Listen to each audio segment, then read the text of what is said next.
여러분 안녕하세요. 네 번째 혁명입니다. 7월 29일 방송을 시작하겠습니다. 리플과 SEC 비공개 회의 일정에 대한 결과물이 아직 나오지 않았습니다. 가격은 스물스물 눈치를 보고 있죠. 이 결과에 따라서 변동성이 나올 예정입니다. 허나 안 좋은 쪽으로 방향이 나오더라도 결국은 예정된 길입니다. 계속해서 말씀을 드리고 있죠. 3년 만에 그레이스케일 디지털 라지캡 펀드에 편입되었다. 그레이스케일, 여기의 주인이 누구죠? 디지털 커런시 그룹입니다. 여기의 주인이 누구죠? 바로 마스터카드와 나스닥입니다. 마스터카드의 주인이 누구죠? 블랙락, 뱅가드, 스테이트 피델리티입니다. 여기에 추가적으로 하나 언급드리죠. 바로 소프트뱅크의 비전 펀드가 DCG의 주요 쩐주였다. 그럼 누구일까요? 명실상부하게 달러 프린터계의 주인장이 DCG의 주인장입니다. 달러 프린터계의 주인장이 우리에게 이미 깜빡이를 한번 올해 초 1월달에 켜줬습니다. 두 번째로 비트코인과 이더리움의 현물 ETF가 승인되었죠. 맨 첫 바때에 블랙락, 피델리티가 앞장섰죠.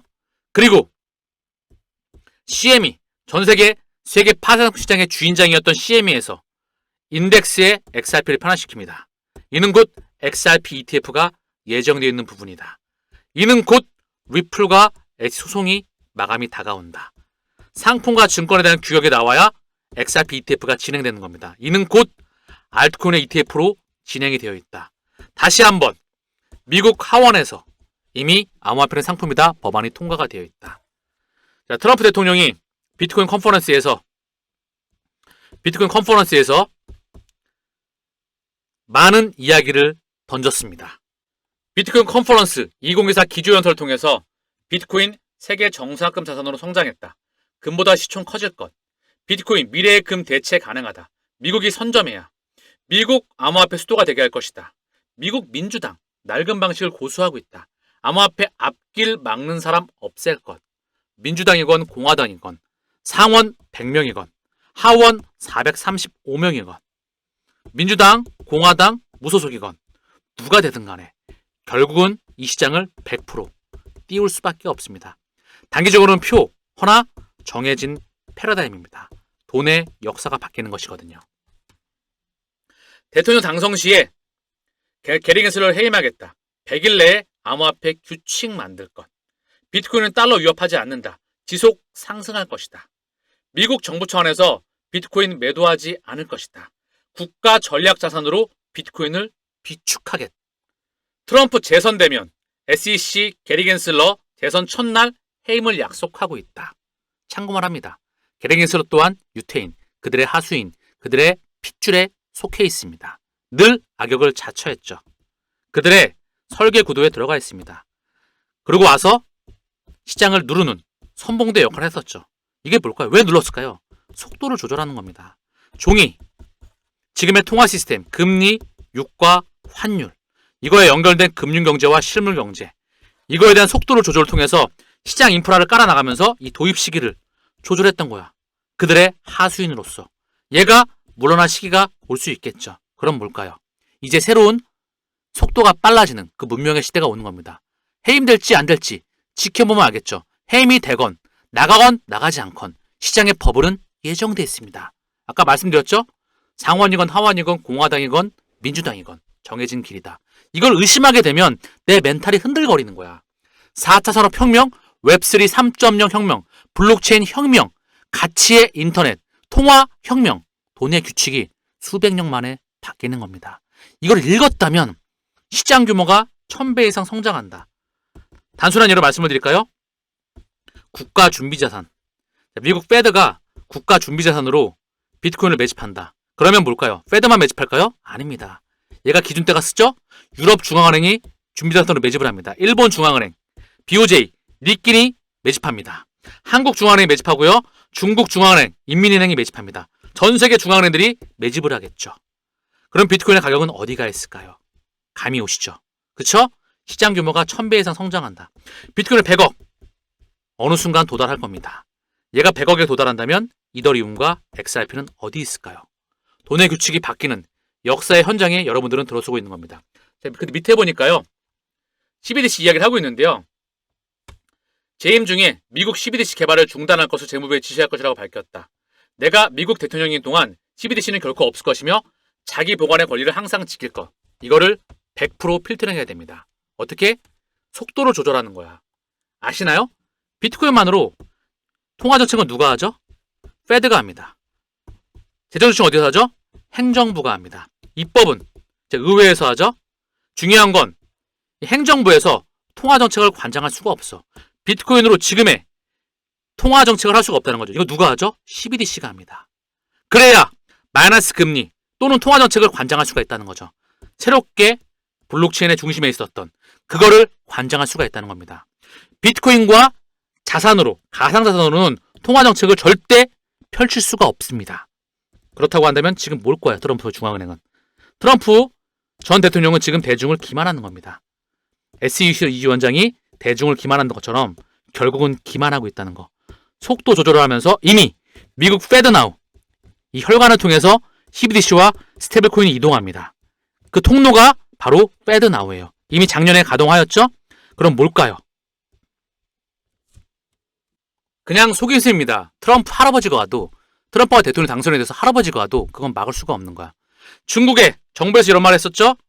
NFT와 블록체인은 권장하면서 코인 거래는 금지하겠다. 이 말이 말입니까? 아니면 된장입니까? NFT가 대체 불가능한 코인입니다. 블록체인, 코인을 만드는 게 바로 설계도가 블록체인입니다. 이미 2008년도에 제로금리와 함께, 자, 지금 보시는 게 페더럴 리저브, 연준의 대체 대조표입니다. 그렇게나 전 세계 통화정책 기울이고 있는 금리를 우리가 그렇게 기다리는 페드의 대체 대조표, 미 국채, MBS, 주택 모기지 저당증권, 이 두 가지라는 거죠. 이게 이미 2008년도에 요만큼밖에 없었어. 지금 이렇게 돼 있죠? 9조 달러 육박하다가 7조 달러가 넘어갔습니다. 8조 달러까지 줄이고 조금 더 줄였지만 이미 한계가 다 왔다는 거. 그렇게 2008년도에 바로 그들이 사토시 나카모토를 그런 가명을 써서 팀을 구축해서 여기에 이름이 리플 CTO였던 데이비 슈왈츠였다. 그리고 이들이 2012년도에 리플랩스의 탄생, 각가지 섹터별 대장 코인들의 블록체인이 탄생하게 됩니다. 그들이 문명을 만들고 있다는 거죠. 통화 시스템이 끝났습니다. 돈이 끝나고 새로운 데이터의 규칙이 오고 있다는 겁니다. 0과 1의 세상. 미국 상원 후보들 비트코인 2024에서 암호화폐 지지를 홍보하고 있다. 루미스 상원의원, 미국 정부에 비트코인 5일을 매입해, 이거를 제안하고 있습니다. 좀 전에 말씀드렸던 준비자산, 외환보유고, 그거의 일환입니다. 해리스 캠프, 민주당에서 리플 등 암호화폐 기업을 접촉하고 있다. 트럼프 친암호화폐 정책에 대응한다. 로버트 케네디 주니어, 대통령 당선 시에 매일 550 비트코인 정부 차원에서 매수 공약을 하고 있습니다. 미국 민주당 일부 하원들이 당 중앙에 친암호화폐 입장 전환을 요구하고 있다. 감이 오시죠? 상원이건 하원이건 민주당이건 공화당이건 무소속이건 이 시장을 띄울 수밖에 없습니다. 100% 정해진 길이다. 미국 대선을 기준점으로 시장을 띄워야만 됩니다. 그게 주식이건 코인이건. 그래야 단기적으로 표가 나온다는 거. 장기적으로 봐더라도 거스를 수 없는 패러다임의 돈의 혁명이 오고 있는 겁니다. 아시겠죠? 정신 똑바로 차리고 제대로 과실을 따먹을 수 있는 시기를 기다리시길 바랍니다. 그들의 흔들기에 놀아나지 말고 말입니다. 여러분들 그거 알고 계시나요?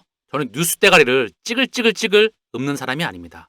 그거 가지고 이슈화를 시켜서 그냥 닭대가리처럼 해석하는 사람이 아니라는 거. 해리스 캠프, 코인베이스, 서클, 리플 등 암호화폐 기업을 접촉한다. 알고 계시나요? 코인베이스, 서클, 리플은 주인이 똑같습니다. 더불어서 민주당이건 공화당이건 그들의 자금줄도 똑같습니다. 미국 행정부, 그들을 움직이는 게 바로 달러와 프린터계의 주인장입니다. 3대 주체가 있죠? 가계, 기업, 정부에 국가의 3대 주체가 있습니다. 그쵸? 기업이 중심이었죠. 자본주의의 심장이 바로 기업이었습니다. 지난 수백 년간. 영국에서 증기기관이 개발되었죠. 그리고 대량 생산이 가능해집니다. 부르주아와 프롤리티아, 즉 가난한 사람과 부르주아가 나뉘게 되었죠. 자본과 노동자. 그리고 결국은 지금까지 이어져 왔습니다. 그리고 기업들이 근로자를 뽑았죠. 월급을 받고 가게가 소비를 합니다. 기업들은 생산을 하고 투자를 하죠. 가게와 기업들부터 세금을 받아서 정부는 운영됩니다. 그리고 재정정책을 펼치죠. 그쵸? 이 위에 누가 있었을까요? 다시 말씀드립니다. 금융기관이 있었다. 달러와 유로와의 프린터계의 주인장이 있었다. 이들이 리플과 서클과 코인베이스의 주인이다.